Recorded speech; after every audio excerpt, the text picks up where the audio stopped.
مجھے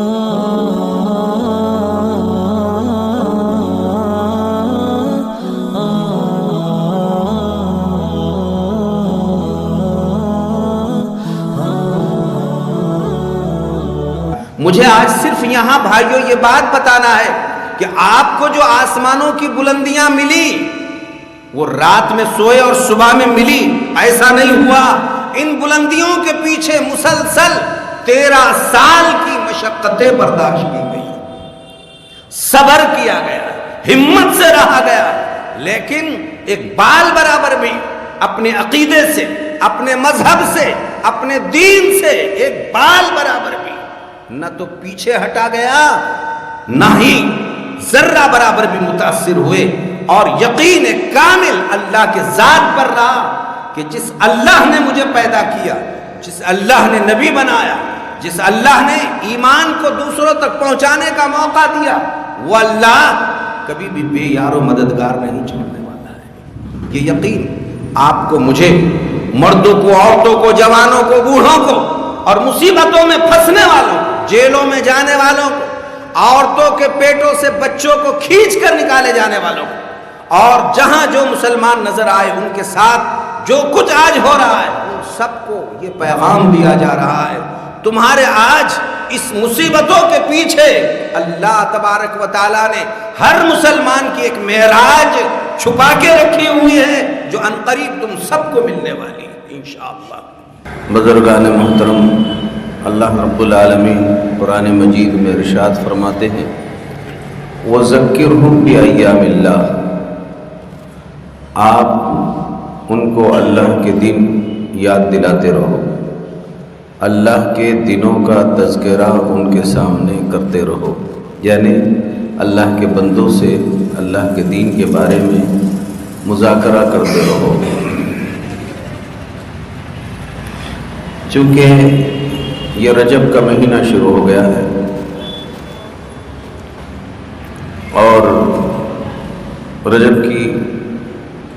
8 تاریخ میں آپ نے ہم نے قدم رکھا ہے۔ رجب یہ سال کے بالکل بیچو بیچ مہینہ ہے۔ احادیث میں اس کا بھی تذکرہ آیا ہے، لہذا اس مناسبت سے بڑے کچھ اہم واقعات اس مہینے میں رونما ہوئے جن میں ہمارے آپ کے سب کے لیے بہت بڑا تسلی کا سامان ملتا ہے۔ تو چونکہ اللہ تعالیٰ فرماتے ہیں وَذَكِّرْهُمْ بِأَيَّامِ اللَّهِ، ہمارے سال کا آغاز ماہ محرم سے ہوا اور سال کا اختتام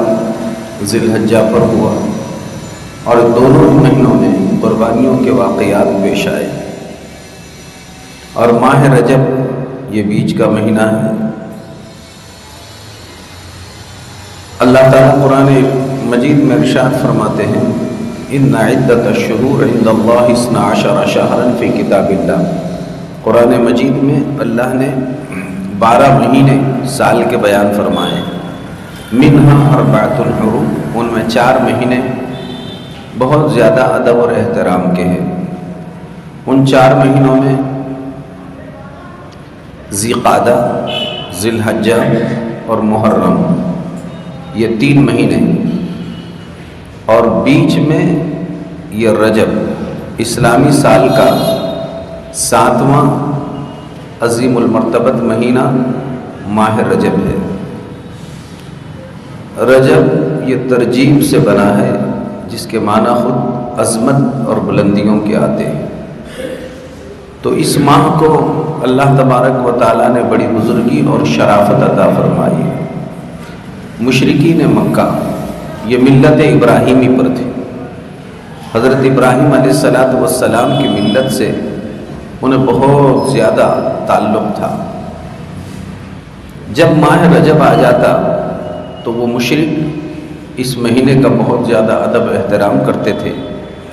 برسوں سے ان کی چلی ہوئی جنگیں وہ اس ماہ کو دیکھ کر بند کر لیا کرتے تھے، اور اس مہینے میں وہ جنگ و جدل نہیں کرتے تھے۔ لیکن ان میں ایک خامی یہ تھی کہ اگر ان کو رجب میں بھی جنگ ہی کرنا ہوتا تو وہ اس مہینے کو اپنی مرضی سے بدل دیتے تھے اور مہینوں میں تبدیلیاں پیدا کر دیتے تھے، آگے پیچھے مہینے کر دیا کرتے تھے۔ یہ ان کی ترتیب تھی۔ اللہ رب العالمین نے قرآن مجید میں اسی کو انما النسیء زیادۃ فی الکفر کے ذریعے اسی کو بیان اللہ تعالیٰ نے فرمایا ہے۔ وہ اپنے مرضی سے رد و بدل مہینوں میں کرتے تھے، اور پھر جنگ کرنا ہوتی تو جنگ کر دیتے اور کسی اور مہینے کو وہ عظمت والا مہینہ بنا دیا کرتے تھے۔ مسئلہ یہ تھا کہ اللہ کے گھر کا حج یہ پہلے سے ہوتے آیا ہے، پہلے سے کرتے آئے ہیں، حتیٰ کہ مشرکین بھی بیت اللہ شریف کا طواف کرتے تھے، چاہے وہ شرک کی حالت میں، لیکن وہ بھی طواف کرتے تھے۔ اور لوگ دور دراز سے جب حج کرنے کے لیے آنا چاہتے تھے تو ظاہر ہے کہ اس میں راستے میں لوٹ کھسوٹ بہت زیادہ ہوا کرتا تھا، قتل غارت گیری عام تھی، سب ایک دوسرے پر حملے کر لیا کرتے تھے۔ تو اللہ تعالیٰ نے پہلے ابتدا میں 3 مہینے یعنی حج سے پہلے 1 مہینہ یعنی ذی قعدہ قابل حرمت بنایا، ذی الحج یہ تو حج والا ہی مہینہ ہے، اس کے بعد محرم اس کو بھی قابل حرمت بنایا۔ تو 1 مہینہ پہلے اور 1 مہینہ بعد، تاکہ دور دراز سے لوگ جب سفر کر کر آئیں تو ان کے سفر تو اونٹوں پر اور اس طرح کی سواریوں پر ہوا کرتے تھے، تو پہلے مہینے لگ جایا کرتے تھے بیت اللہ پہنچنے کے لیے، تو تاکہ وہ حج آرام سے، سکون سے، اطمینان سے کر سکیں، اس لیے حج سے 1 مہینہ پہلے ذی قعدہ قابل حرمت بنایا گیا، اور حج کے بعد 1 مہینہ بعد محرم قابل حرمت بنایا گیا، اور حج کا مہینہ یہ تو ہے ہی قابل حرمت، اس لیے یہ 3 مہینے مسلسل رکھے گئے تاکہ اللہ کے گھر کا کوئی حج کرنے کے لیے آئے تو چین سکون اطمینان کے ساتھ آئے، حج کریں اور سکون کے ساتھ اپنے گھر لوٹ جائے۔ تو مشرکین اس کا اتنا ادب احترام کرتے تھے کہ ان دنوں میں کسی کو چھیڑ چھاڑ نہیں کرتے تھے، کسی کا مال نہیں لوٹا کرتے تھے، وہ بھی ان مہینوں کا ادب اور احترام کر دیا کرتے تھے۔ اس کے بعد بیچ میں 4تھا مہینہ رکھا گیا رجب کا، وہ اس وجہ سے کہ حج تو ہو گیا لیکن زائرین حرم عمرے کے لیے جانے کی بھی خواہش رکھتے ہیں، تو زیادہ مدت وہ جدائی برداشت نہیں کر سکتے، تو دل چاہتا ہے کہ عمرے کو جائے تو سال 6 مہینے میں بہرحال عزم و ارادے ہوتے ہیں، اس لیے اللہ رب العالمین نے ٹھیک 6 مہینے کے بعد 7واں مہینہ یہ جو ہے حرمت والا بنایا، یعنی رجب کا مہینہ۔ یہ حرمت والا اس وجہ سے رکھا گیا کہ اب اگر بیچ میں بھی کسی کا دل عمرے کے لیے جانے کے لیے چاہے تو وہ سکون اطمینان کے ساتھ جا سکتا ہے اور سکون اطمینان کے ساتھ واپس لوٹ کر آ سکتا ہے اپنے گھر پر۔ اس لیے رجب کو بھی قابل حرمت بیچ میں بنایا گیا، وہ 3 مہینے اور 4تھا یہ مہینہ، یہ 4 مہینوں کو اللہ قرآن میں فرماتا ہے، یعنی ذی قعدہ، ذی الحجہ، محرم اور رجب، منہا 4 حرم، یہ 4 مہینے بہت زیادہ ادب اور احترام کے ہیں۔ اس میں لوٹ کھسوٹ نہیں ہونا چاہیے، جنگ و جدل نہیں ہونا چاہیے، جھگڑے نہیں ہونا چاہیے، کسی پر ناحق ظلم نہیں کرنا چاہیے، یہ تو ہمیشہ ہی بچنا چاہیے۔ لیکن مشرکین باوجود مشرک ہونے کے بھی وہ ان مہینوں کا ادب احترام کرتے تھے۔ ساری امت کو اس میں بہت بڑا پیغام مل رہا ہے کہ مشرک اگر مشرک ہو کر بھی ادب احترام کر سکتے ہیں